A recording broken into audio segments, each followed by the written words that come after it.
Alappuzha Vandanam medical കോളേജിലെ ശസ്ത്രക്രിയാ പിഴവിൽ സിസ്റ്റത്തെ പഴിച്ച് തലയൂരാൻ ഡോക്ടേഴ്സ്. വീഴ്ചയിൽ ഡോക്ടേഴ്സിന് കൈകഴുകാൻ കഴിയില്ല എന്നും കുറ്റക്കാർക്കെതിരെ കർശന നടപടിയുണ്ടാകുമെന്നുമാണ് ആരോഗ്യമന്ത്രി വീണ ജോർജിന്റെ പ്രതികരണം. വണ്ടാനം മെഡിക്കൽ കോളേജിലെ ഗുരുതര ചികിത്സാ പിഴവിന്റെ വാർത്ത ഇന്നലെ 24 പുറത്തുകൊണ്ടുവന്നതിന് പിന്നാലെ വിഷയത്തിൽ വ്യാപക പ്രതിഷേധമാണ് ഉയരുന്നത്. ശസ്ത്രക്രിയയിൽ വീഴ്ച സമ്മതിക്കുന്നുണ്ടെങ്കിലും ആൾക്ഷാമം ഉൾപ്പെടെ പരിമിതികൾ ചൂണ്ടിക്കാട്ടുകയാണ് വണ്ടാനം മെഡിക്കൽ കോളേജ് അധികൃതർ.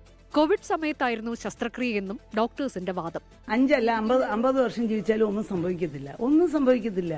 വരാൻ പാടില്ല, ഇൻസ്ട്രുമെന്റ് വരാൻ പാടില്ല എന്നുള്ളതിന് സംശയമില്ല. പക്ഷെ എന്തുകൊണ്ട് വന്നു എന്നുള്ളത് ഇപ്പം ഒരാളുടെ തലയിൽ കെട്ടിയ സിസ്റ്റത്തിലാണ് അതിന്റെ ഫെയിലിയർ. എന്തുകൊണ്ട് ബോർഡ് വെച്ച് എഴുതാനുള്ള സ്റ്റാഫില്ല. ഉഷയ്ക്ക് സർജറി നടത്തിയത് ഡോക്ടർ ഷാഹിദയെന്നും അന്ന് യൂണിറ്റ് ചുമതലയുണ്ടായിരുന്നത് ഡോക്ടർ ലളിതാംബികയ്ക്കാണെന്നും മെഡിക്കൽ കോളേജ് അധികൃതർ. എന്നാൽ ശസ്ത്രക്രിയ നടത്തിയത് ഓർമ്മയില്ല എന്നാണ് ഇരുവരുടെയും പ്രതികരണം. ശരിക്കും ഞാൻ ലളിതാംബിക മാഡത്തിന്റെ കീഴിലാണ് വർക്ക് ചെയ്തത്.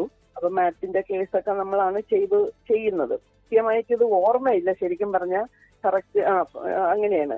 അവരുടെ ഡിഫിക്കൽറ്റി വരുമ്പോൾ നമ്മൾ കയറും. മനസ്സിലായില്ലേ? ഡോക്ടേഴ്സിന് കൈകഴുകാനാകില്ലെന്നും കുറ്റക്കാർക്കെതിരെ കർശന നടപടിയുണ്ടാകുമെന്നും ആരോഗ്യമന്ത്രി വീണ ജോർജിന്റെ മറുപടി.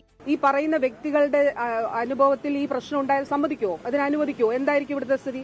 അങ്ങനെ ഉണ്ടാകുന്ന പ്രശ്നങ്ങളെ നിസ്സാരവൽക്കരിക്കാൻ കഴിയില്ല.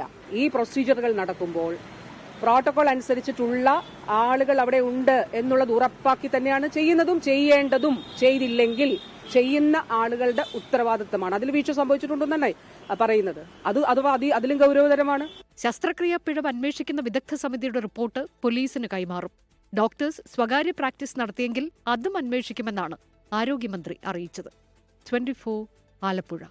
ലോകത്തെവിടെയായാലും ഏത് സമയത്തും 24 വാർത്തകളും ഓഗ്മെന്റഡ് റിയാലിറ്റി പാക്കേജുകളും എക്സ്പ്ലെയിനറുകളും വിശദമായി കാണാൻ ഞങ്ങളുടെ യൂട്യൂബ് ചാനൽ നിങ്ങൾക്ക് സബ്സ്ക്രൈബ് ചെയ്യാം.